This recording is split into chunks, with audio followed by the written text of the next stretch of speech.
세라 이야기. 어느 어두침침한 겨울날 런던 거리에 누런 안개가 짙게 깔려 있어 낮인데도 가로등이 켜지고 상점 진열창에 가스등이 환히 밝혀지던 날, 특이하게 생긴 여자아이가 아버지와 함께 마차를 타고 천천히 큰 길을 지나갔다. 여자아이는 아버지한테 기댄 채 무릎을 모으고 앉아서 요즘 보기 드문 독특하고 사려 깊은 커다란 눈으로 지나가는 사람들을 바라보았다. 그렇게 어린 여자아이가 그런 표정을 짓다니 참 신기했다.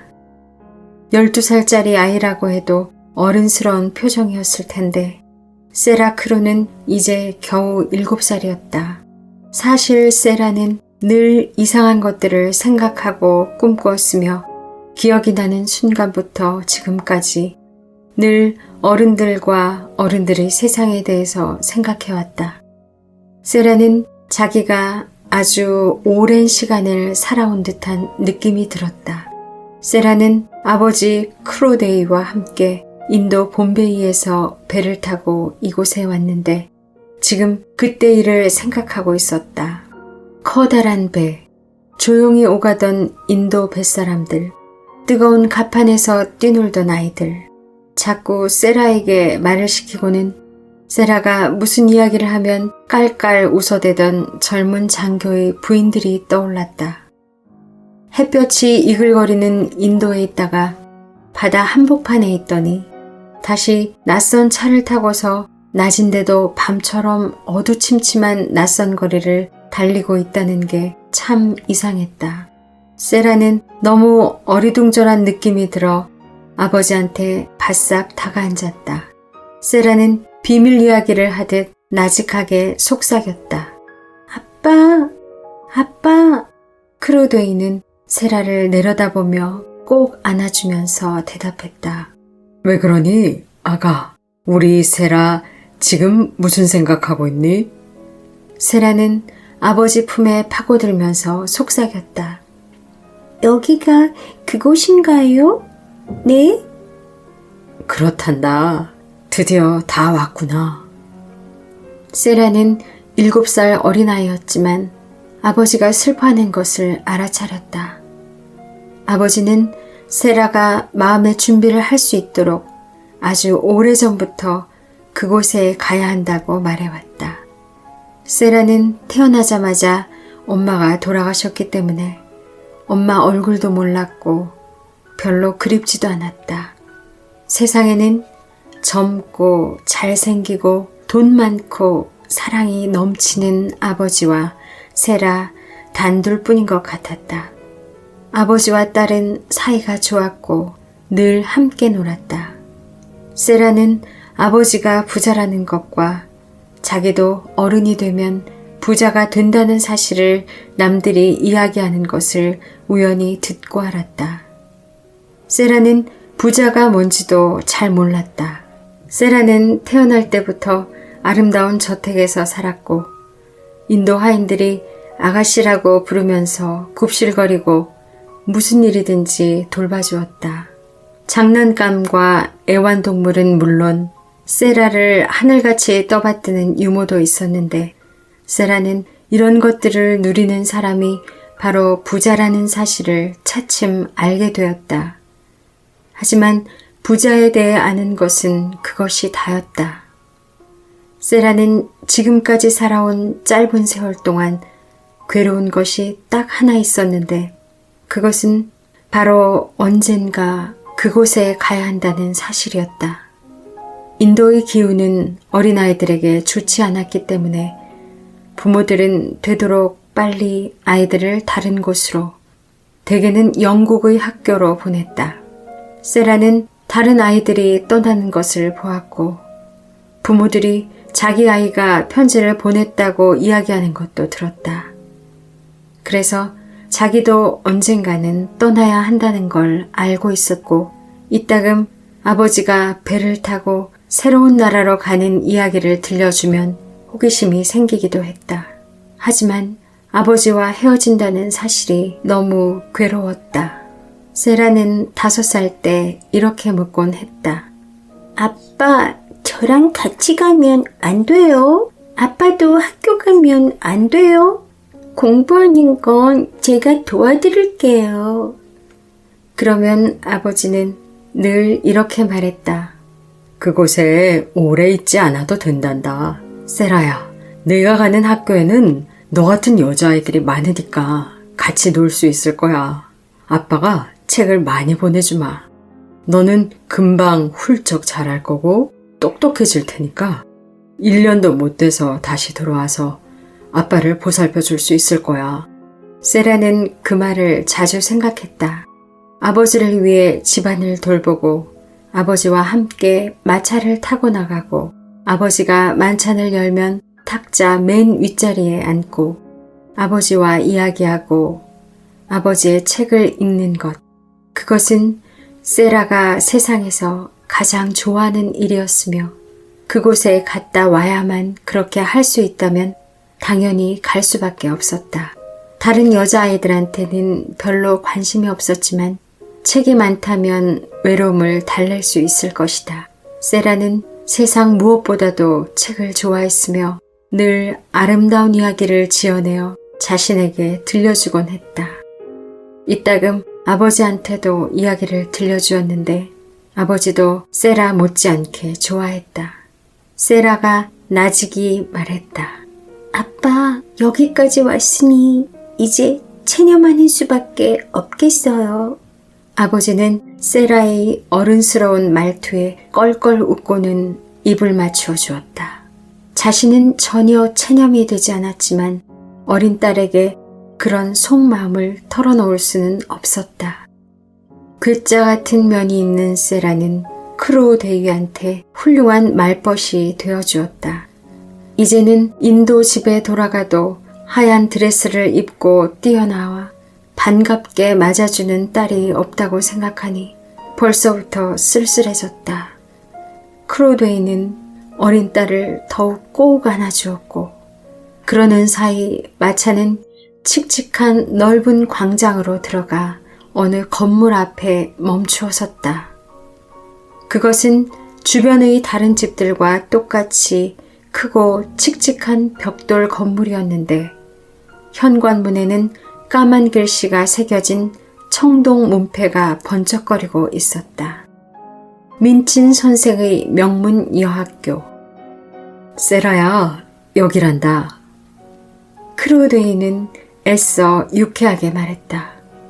그러고는 세라를 마차에서 번쩍 안아내려 계단을 올라가 초인종을 울렸다. 뒷날 세라는 그 집이 민친 선생과 꼭 닮았다는 생각을 자주 했다. 겉보기에 반듯하고 가구도 잘 갖추어져 있었지만 그 안에 있는 것들은 하나같이 보기 흉했다. 안락의자도 딱딱한 뼈대가 들어있는 것 같았다. 현관의 넓은 방은 모든 것이 딱딱하고 반들반들 윤이 났다. 구석에 있는 키 큰 괴종시계의 달 모양 문자판의 붉은 부분도 지나치게 반질거렸다. 응접실에 들어가니 양탄자 무늬도 의자도 사각형이었고 묵직한 대리석 시계가 묵직한 대리석 벽난로 위에 놓여 있었다. 세라는 딱딱한 마호가니 의자에 앉아 얼른 주위를 둘러보았다. 세라가 말했다. 어쩐지 맘에 안 들어요, 아빠. 하지만 병사들도 아무리 용감한 병사라도 전쟁에 나가기 싫겠죠? 크로데이는 이 말을 듣고 거침없이 껄껄 웃었다.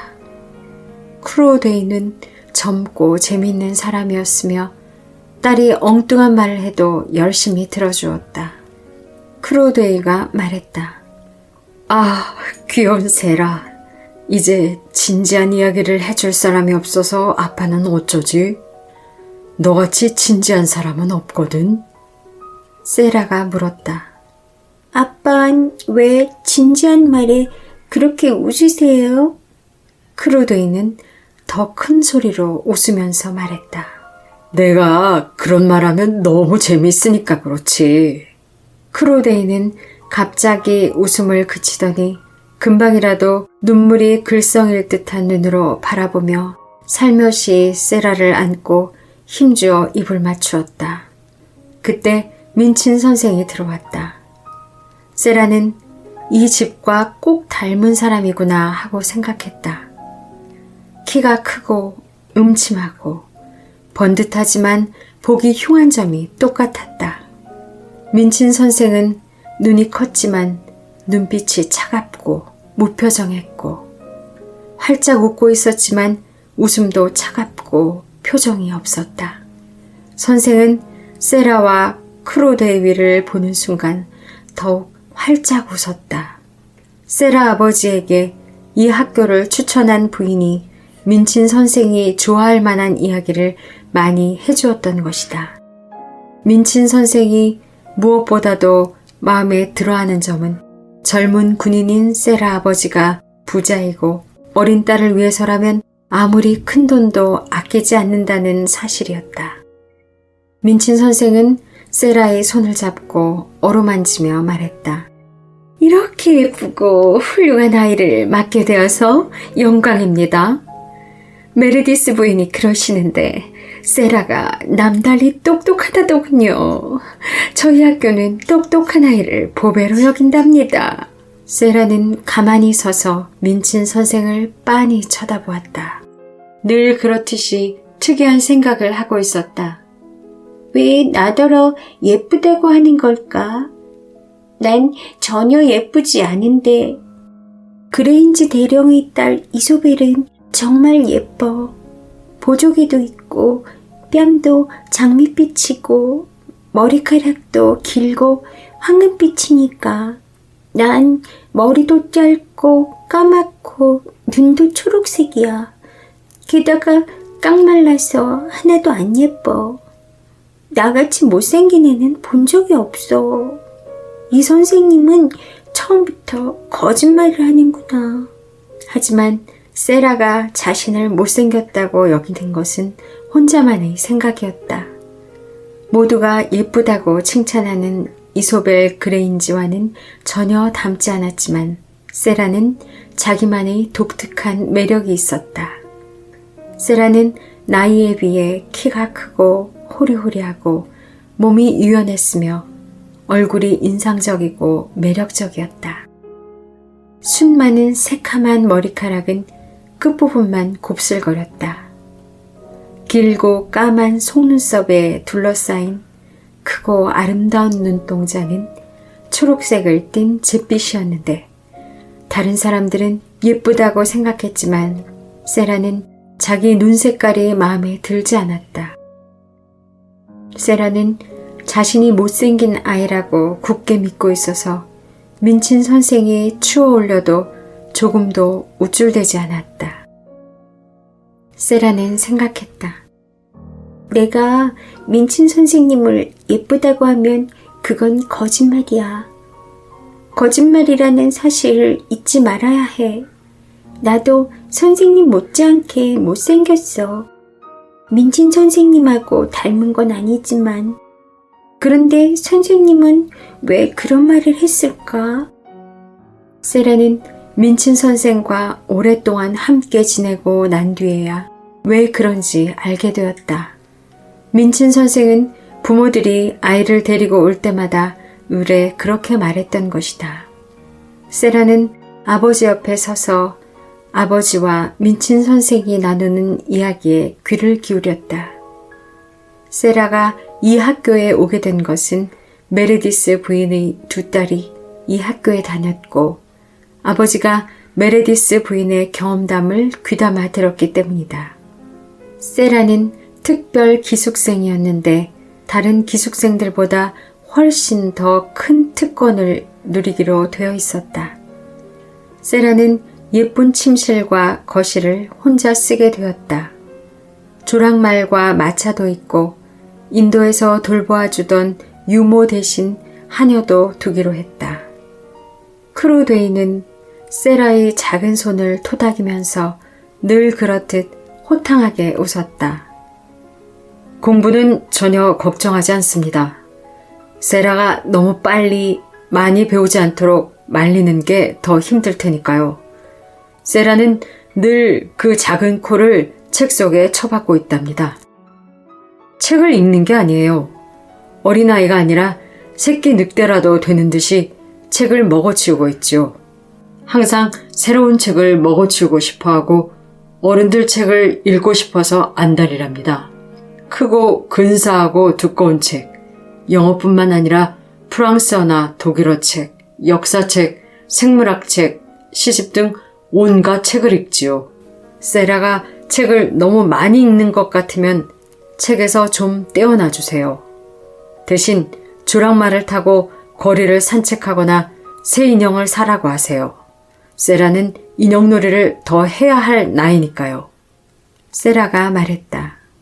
며칠에 한 번씩 인형을 사면 인형이 너무 많아서 다 사랑해주지도 못할 거예요. 인형은 친한 친구여야 해요.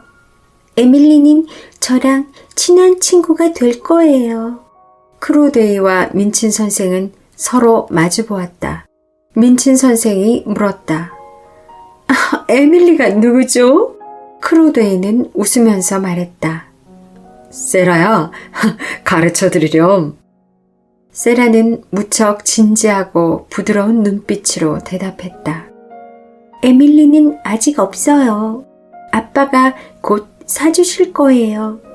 아빠랑 함께 찾으러 갈 거예요.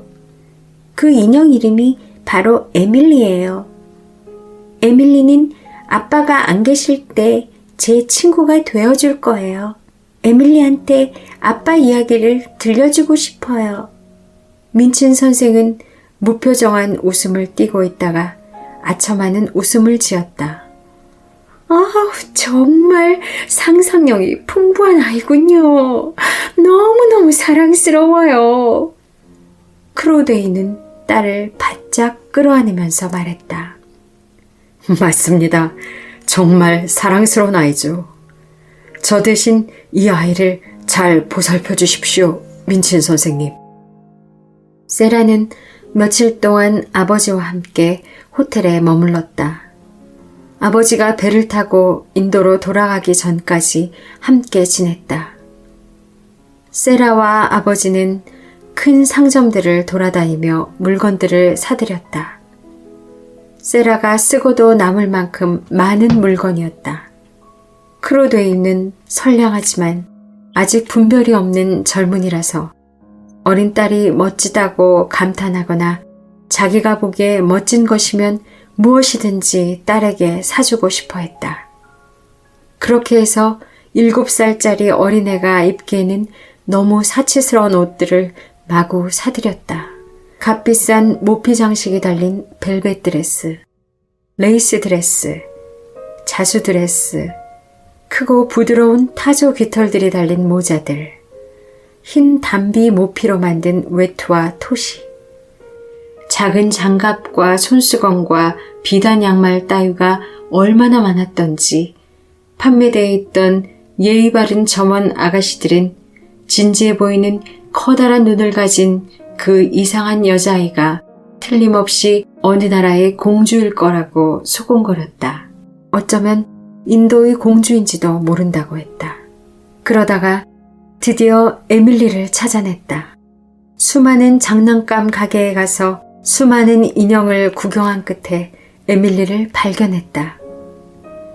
세라는 에밀리를 찾으러 다닐 때 이렇게 말했다.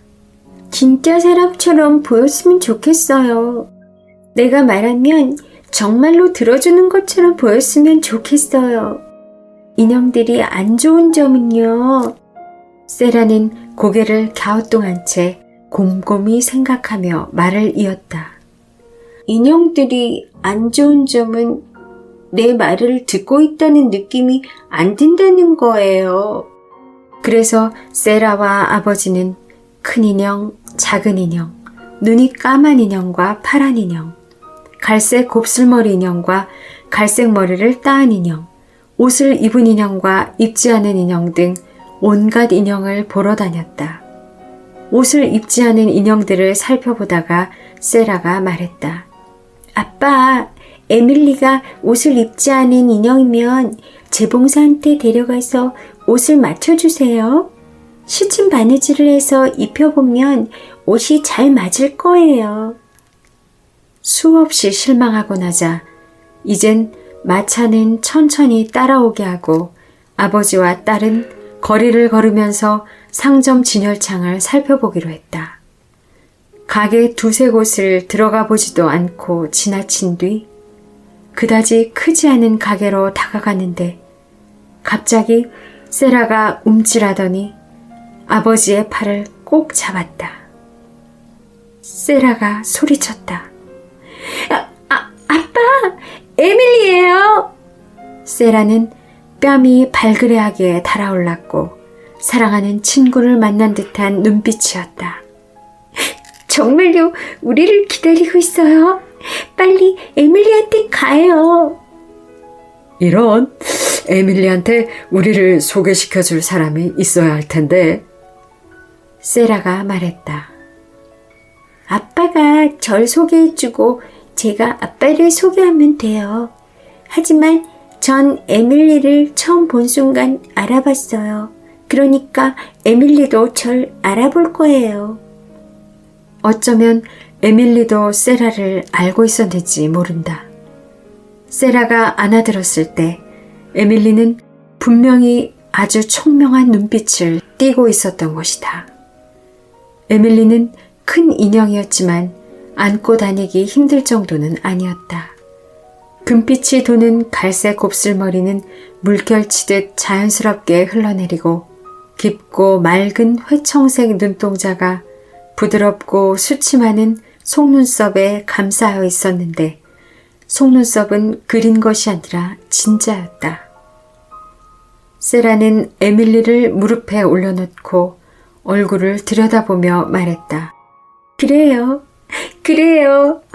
바로 에밀리예요.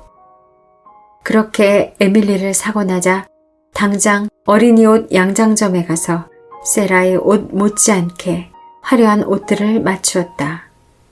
에밀리도 레이스 달린 드레스, 벨벳 드레스와 모슬린 드레스, 모자와 외투와 레이스가 달린 아름다운 속옷, 장갑과 손수건과 모피옷을 갖게 되었다. 세라가 말했다. 에밀리가 훌륭한 엄마를 둔 아이처럼 보였으면 좋겠어요. 전 에밀리의 친구이지만 엄마이기도 하니까요. 크로데이는 딸과 함께 물건을 사러 돌아다니는 것이 더없이 즐거웠지만 한편으로는 슬픈 생각이 떠나지 않았다. 이렇게 물건을 사러 다닌다는 것은 곧 사랑하는 괴짝 꼬마 친구와 헤어진다는 뜻이기 때문이었다. 크로데이는 그날 밤 한밤중에 일어나 에밀리를 안고 잠든 세라를 내려다보았다.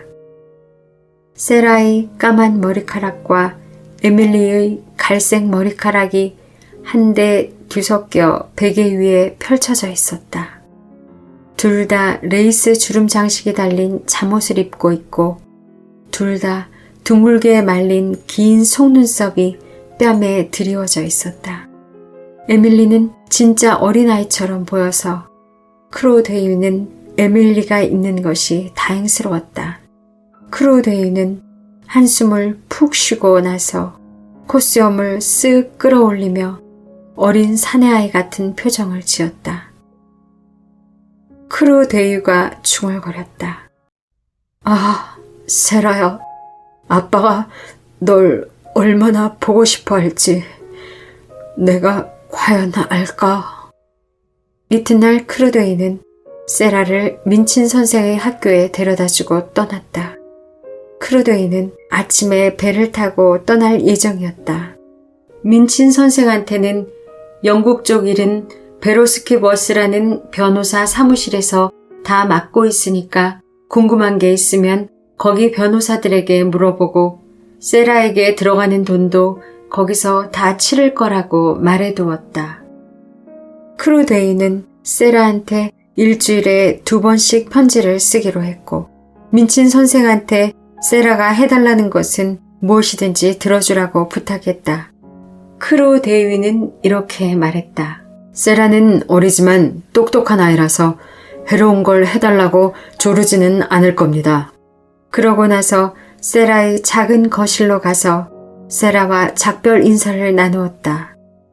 세라는 아버지 무릎에 앉아 작은 손으로 아버지 외투 옷깃을 잡고 아버지 얼굴을 오래도록 뚫어지게 바라보았다. 아버지가 세라의 머리를 쓰다듬으며 물었다.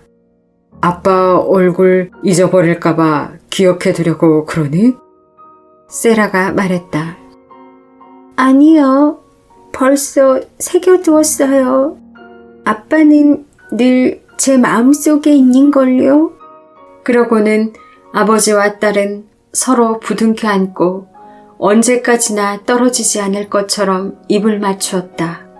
마차가 아버지를 태우고 출발하자 세라는 거실 바닥에 앉아서 턱을 괜 채 마차가 광장 모퉁이를 돌아 사라질 때까지 지켜보았다. 에밀리도 옆에 앉아서 마차를 바라보았다. 아멜리아 선생이 세라가 어떤지 살펴보고 오라는 민친 선생의 말에 세라의 방에 가보았더니 문이 잠겨 있었다. 방 안에서 기묘한 목소리가 정중하게 들려왔다. 제가 문 잠갔어요. 괜찮으시다면 저 혼자 있고 싶어요.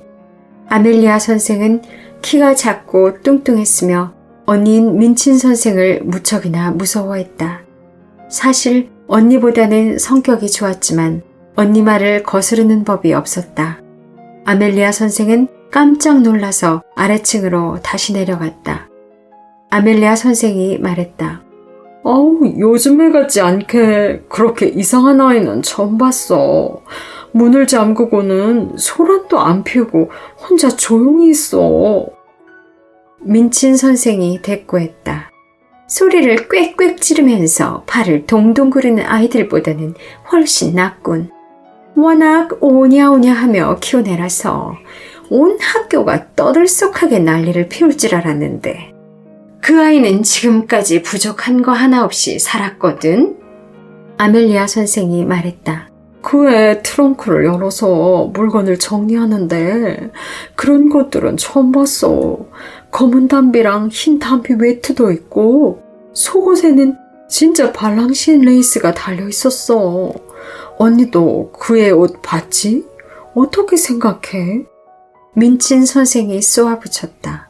더할 수 없이 우스꽝스럽지? 하지만 일요일에 학생들을 교회에 데리고 갈 때 맨 앞줄에 세워놓으면 아주 근사해 보일 거야. 그 아인 공주처럼 부족한 게 없이 살아왔더군.